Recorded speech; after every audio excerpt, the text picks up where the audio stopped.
grind, everyone. So unfortunately, my sweet corn here didn't make it. If you look, it's dying. It is dead, really. And it didn't form any kernels. I tried pulling some off and nothing happened. And nothing happened with the beans, and I also lost the squash right here. Except for that one. That one's still kicking it, but I mean, not doing too well. However, this corn is doing amazing. It's already taller than this ever got, and it's doing really good. So I think this amendment that I did worked really well.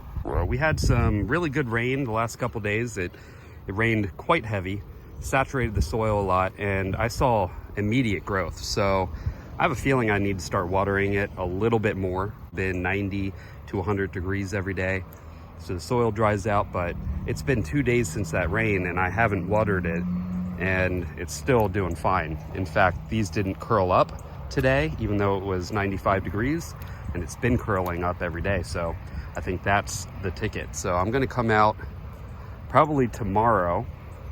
Might wait till the next day and give it a really heavy water again. The sunflowers are doing pretty good. They're not getting the height that I was hoping, but they're doing pretty good. We've already got some heads forming on some of these. So I'm pretty excited about this, guys. I think we will get some decent corn off this. Again, this is a dent corn, that's a popcorn, and they're growing really well. I'm very happy about it. So I'll bring you guys back once we start seeing some tassels. But I've got some high hopes here, I think, with this. It's still doing a whole lot better than this ever did. So, of course, I didn't amend this soil the same way I did with this. So that definitely helped. So anyway, thanks for watching, everyone. I'll see you guys on the next video. Now you guys try to escape the daily grind.